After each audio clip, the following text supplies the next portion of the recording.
জুলাই আগস্টে আহত ও শহীদ ছাত্র জনতার আত্মত্যাগের সম্মানে যুব ও ক্রীড়া মন্ত্রণালয় এবং জুলাই শহীদ স্মৃতি ফাউন্ডেশনের যৌথ আয়োজনে রাজধানীতে অনুষ্ঠিত হয়েছে প্রতীকী ম্যারাথন। অংশগ্রহণ করেন ১৫০০ দৌড়বিদ। বিস্তারিত মাহবুবুর রহমানের প্রতিবেদনে। সকালে সূর্য তখনও পুরোপুরি ওঠেনি। রাজধানীর বাংলাদেশ চীন মৈত্রী সম্মেলন কেন্দ্রের সামনে উপস্থিত প্রায় ১৫০০ নানান বয়সী নারী ও পুরুষ দৌড়বিদ। উদ্দেশ্য ম্যারাথনে অংশ নেয়া।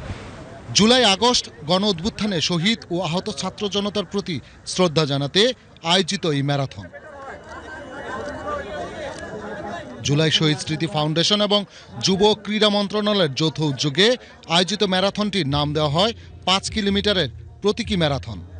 প্রধান অতিথি যুব ক্রীড়া উপদেষ্টা আসিফ মাহমুদ সজীব ভুঁইয়ার উদ্বোধন ঘোষণার পরপরই শুরু হয় ম্যারাথন।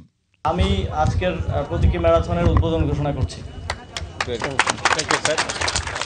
যার অগ্রভাগে ছিলেন জুলাই অভ্যুত্থানে আহত ছাত্র জনতা।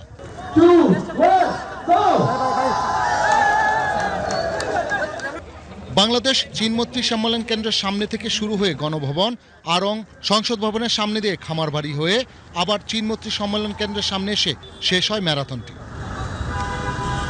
এত সুন্দর আয়োজনের জন্য উদ্যোক্তাদের প্রতি সন্তুষ্টি প্রকাশ করে অংশগ্রহণকারীরা বলেন, আমি একজন নিয়মিত রানার, সবসময় রান করি বিভিন্ন ট্র্যাকে।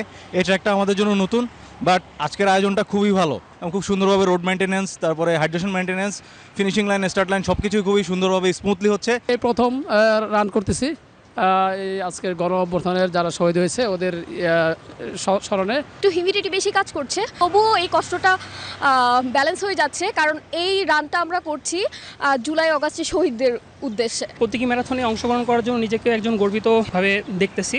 জুলাই আগস্টে যেই শহীদ হয়েছে তাদের উদ্দেশ্যে করে আসলে এই প্রতীকী ম্যারাথন।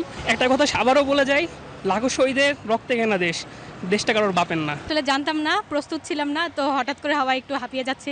এখন চেষ্টা করছি, আমি জিতবো না জানি, কিন্তু অ্যাটলিস্ট লাইন শেষ করার চেষ্টা করছি। প্রতি বছরই যাতে আরো বড় কলেবরে ম্যারাথন আয়োজন করা হয় সেই প্রত্যাশাও জানান অংশগ্রহণকারীরা।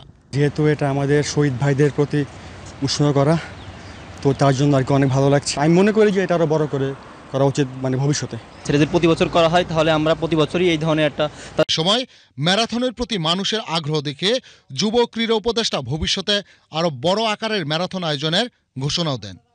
শহীদেরা তাদের জীবন দিয়ে সর্বোচ্চ ত্যাগ স্বীকার করে যে আহতরা আমার সামনে আছেন, আপনারা সর্বোচ্চ ত্যাগ স্বীকার করে বাংলাদেশকে একটি নতুন স্বপ্ন দেখিয়েছেন। কৃতজ্ঞতা এবং স্মরণ করার জায়গা থেকে আজ আমাদের এই প্রতীকী ম্যারাথন। যদিও 700 জনের স্লট ছিল, কিন্তু ইন্টারেস্ট এত বেশি ছিল আমাদের সার্ভার ডাউন হয়ে গিয়েছিল। প্রায় 30,000 জন ট্রাই করেছিল অংশগ্রহণ করার জন্য। তাদের জন্য আমরা একটা ঘোষণা দিতে চাই যে আমরা আবারও কিছুদিনের মধ্যে জুলাই শহীদ স্মৃতি ফাউন্ডেশনের একটা ফান্ড রেজিং উপলক্ষে আমরা আরেকটা ম্যারাথন আয়োজন করব এবং সেটাতে আমরা আরো বেশি পরিমাণে পার্টিসিপেন্ট নিশ্চিত করব, যাতে করে কেউ বাদ না পড়ে। পরে দৌড়বিদদের মাঝে মেডেল ও সার্টিফিকেট বিতরণ করেন যুব ক্রীড়া উপদেষ্টা আসিফ মাহমুদ সজীব ভুঁইয়া। Mahbubur Rahman Khokon, BTV news. ছাত্র জনতার জুলাই আগস্ট গণ অভ্যুত্থান দিবস পালন উপলক্ষে চট্টগ্রামে প্রতীকী ম্যারাথন করা হয়েছে। সকালে জেলা প্রশাসন আয়োজিত এই ম্যারাথনের উদ্বোধন করেন চট্টগ্রামের বিভাগীয় কমিশনার ডক্টর মোহাম্মদ জিয়াউদ্দিন। 5 কিলোমিটারের এই ম্যারাথনে সাধারণ শিক্ষার্থী, জুলাই অভ্যুত্থানে আহত যোদ্ধা, ক্রীড়াবিদ, সামাজিক সংগঠনের সদস্য সহ বিভিন্ন শ্রেণী পেশার প্রায় 650 জন মানুষ অংশগ্রহণ করেন। অনুষ্ঠানে সফলভাবে ম্যারাথন সম্পন্নকারীদের পদক ও সনদপত্র প্রদান করা হয়। পুরস্কার বিতরণ অনুষ্ঠানে 2024 সালের জুলাই গণ অভ্যুত্থানে আহত 12 জন সাহসী যোদ্ধাকে সম্মাননা স্মারক প্রদান করে তাদের ত্যাগ ও সাহসী ভূমিকার প্রতি শ্রদ্ধা জানানো হয়। উদ্বোধনী অনুষ্ঠানে দেশের গণতন্ত্র, অধিকার ও ন্যায় বিচারের পক্ষে তরুণ সমাজের গতিশীল ভূমিকার প্রতীকী বার্তা প্রদান করেন বিভাগীয় কমিশনার।